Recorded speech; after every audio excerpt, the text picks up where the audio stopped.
to the kitchen, and he was very interested in food, so it was the first time actually the Ottoman sultans or anybody that lives in the palace were seeing seafood in their kitchens and in their dishes. So as the empire is growing, you see the borders, as it's growing, it has a lot of different kind of soil, different kind of climate included within the borders of the empire. Therefore, there was a lot of produce and a lot of ingredients that was grown all over this place. So any kind of ingredients would be coming to the palace from anywhere within the empire, and all the best dishes would be cooked in the palace using best of the ingredients, smart cooking techniques, and different chefs coming from different parts of the empire to present these dishes. So the palace cuisine started becoming very, very important and very more complex than how it was before. I'm sure most of you have been to the Topkapı Palace. If you haven't, within the past 4 or 5 months, the kitchens have reopened. This, for those who don't know, this is the kitchen part, so it's still the same area. These are the famous chimneys of the kitchen part. And inside the kitchen part, you can actually see the things that they would use when they were cooking with. It's not very big, but it's quite explanatory. And because in the palace, kitchen was very important, there is a huge space for the kitchen, about 1.3 acres, and there were 8 sections that made the kitchen. Here are some pictures from the current day kitchens, and these are the typical cauldrons that they would use. So in the kitchens they would either have these triangular shaped things or like areas like this, and they would lit fire underneath and cook meals for the whole palace population. So in the kitchen, well, here's another picture, and this is actually a mortar that they used. So because they used for large quantities, everything was quite large. And you see the spoons and ladles here, they're quite big. There were different kitchens to cook food for different types of people that lived in the palace. Kuşhane mutfağı was used to cook food for the sultan. Has mutfak was for the grand viziers and the residences of the harem, and also for the imperial council. Valide Sultan mutfağı was for the mother of the sultan and the favorite concubines and the wives of the sultan. And then finally, as an example, Kızlar Ağası mutfağı would be the kitchen used to cook food for the heads of the harem. In the kitchen, preparing every single dish required a different kind of skill. Therefore, there were 60 different skilled chefs.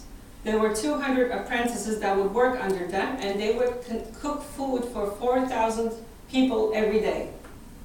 If there was an imperial council meeting that day, or if there was some sort of a celebration like a circumcision ceremony or a wedding, this number would be tripled or doubled, because also the public would be invited and there would be a lot of guests coming to the palace, so there would be food cooked for so much more people. The kitchen brigade in the palace carried on a lot of importance. It sort of worked like a social corporation, and everybody in the kitchen had their own position, and it was like a corporate ladder. So there was the head chef, the executive chef, who was he was one of the very high-ranking people and was very well respected, and everybody underneath him respected him. And so as you can see here, every type of different dish is cooked by its own chef, including even the coffee maker, just responsible for making coffee. Nowadays, this is not the case with the Turkish cuisines, but in our restaurant, we have the candy chef that you saw before, Hüseyin Usta. He's solely responsible for making candy. So we kind of still try to follow that, and we don't make him do anything else. He doesn't know how to do anything else anyways. He's just a very good candy maker for 46 years. The ingredients that they used, they had the whole empire, 3 different continents, so all kinds of different ingredients would come to the palace, but these are just to give you a general idea. As far as meat goes, lamb was the most commonly used type of meat. sorry, it's supposed to say beef there, I think, and not really. Chicken was very, very rarely used. Beef was also very rarely used, and everything else would be probably based on if they went hunting, then they would have some sort of different kind of game meat going on. Seafood and fish was very rarely used. It was, for the first sultan was Fatih Sultan Mehmed, who started incorporating seafood and different kind of fish, seasonal fish, into their dishes. They used all kinds of fruits and vegetables. The grains, wheat and rice, were the most common ones, and rice was actually a very valuable dish. Nowadays, rice is considered like a side dish, but at that time, it was almost as important as eating any type of meat dish.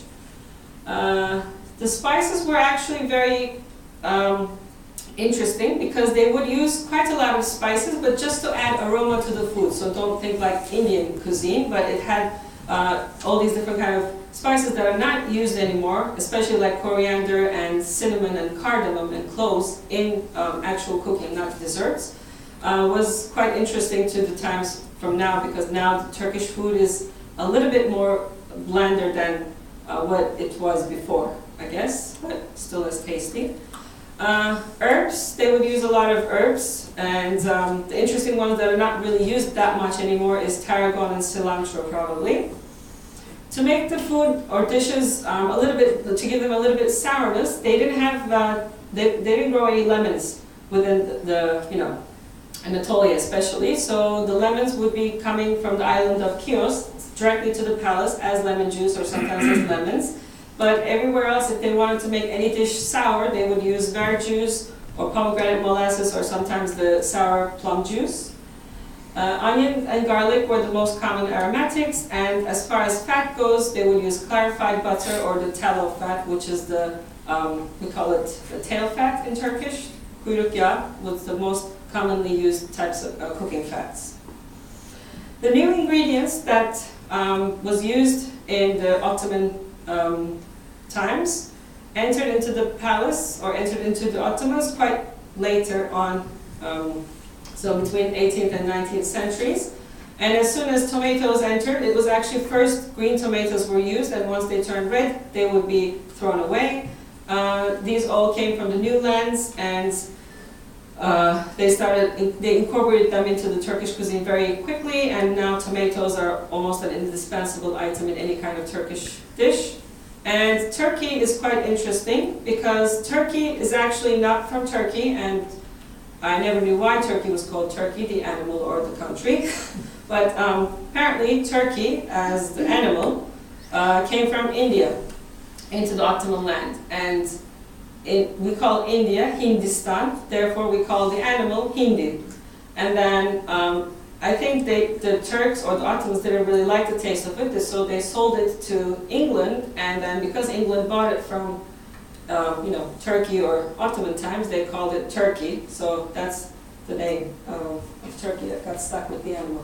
To talk a little bit about the eating habits of the Ottomans, you probably would notice if you go to the Topkapı Palace that there are no dining rooms there, because any room could be turned into a dining room with the help of a tray called sini that you see in this picture, in this miniature over here. So this sini is actually a large tray that would sit on a tray stand and on a tablecloth that would be actually placed on the floor, and then everybody would sit around it and eat from the middle.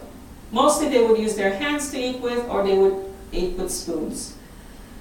And typical dining experience would be, actually eating would be a very quick process, and all the food would arrive one after the other, and everybody would only take about 2 or 3 spoonfuls of the food, and then it would be taken away and the new food would come.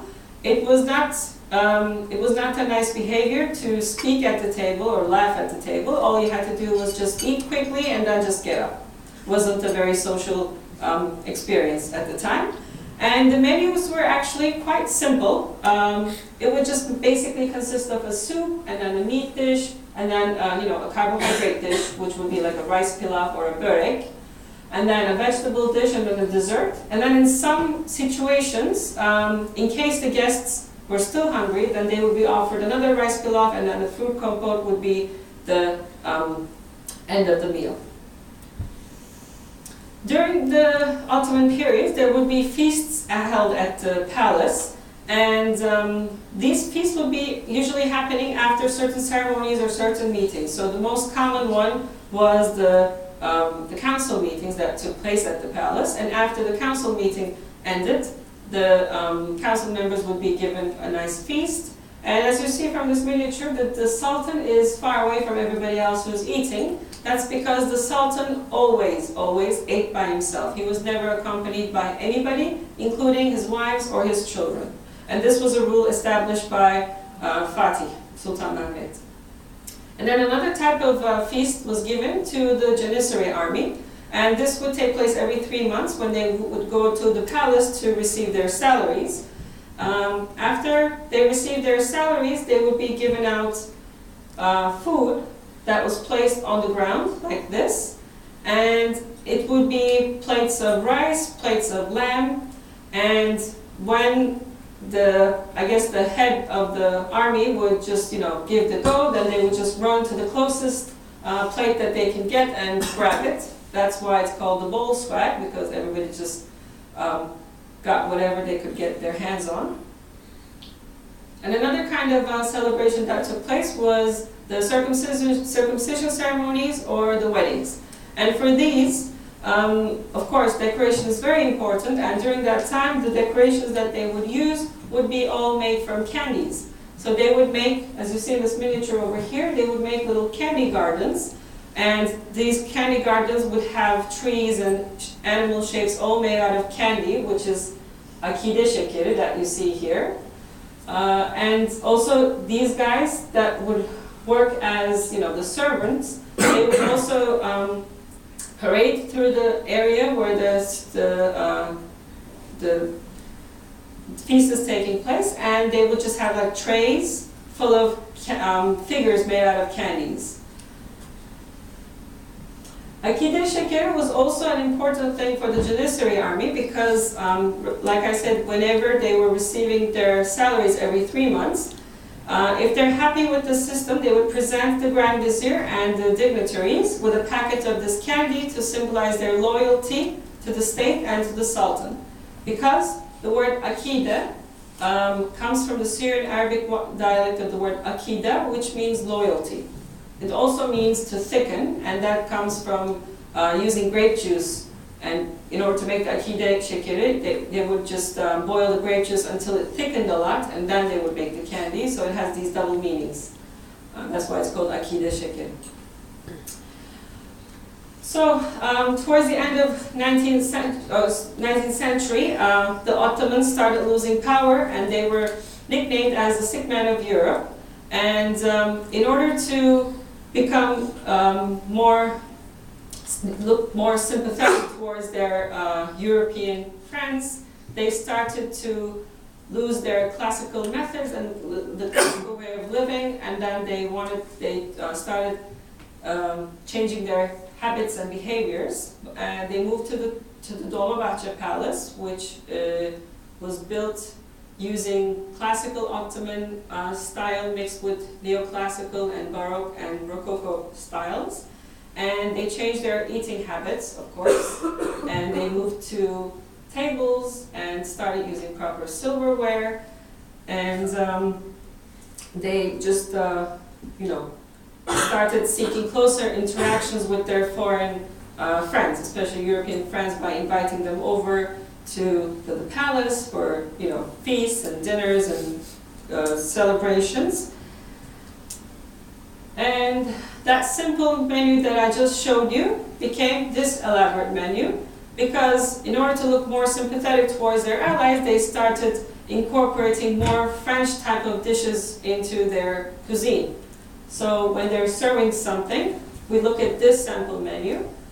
You can see that only things that are sort of Turkish Ottoman are börek, and then the Ali Pasha pilavı, and that's basically it. There are some English influences and some French influences. So this would be like a typical menu that was offered to the foreign guests that would come to the Dolmabahce Palace. This kind of continued on with the hotels, with the establishment of the hotels in Istanbul. So because all the royalty and all the everybody that lived in the palace were kind of eating this combined cuisine, the classical Turkish cuisine stayed in the mansions and in the homes of the regular public. With the establishment of these hotels, again in the like mid 19th century or late 19th century, they started incorporating Turkish cuisine with French cuisine in their restaurants, because they would receive both Turkish clients or Ottoman clients and also foreign clients. So in order to cater to their taste, they would serve both kind of cuisines. This kind of continued on towards the Republic period. So with the establishment, with Turkey becoming Republic of Turkey in 1923, the French influences didn't go away magically.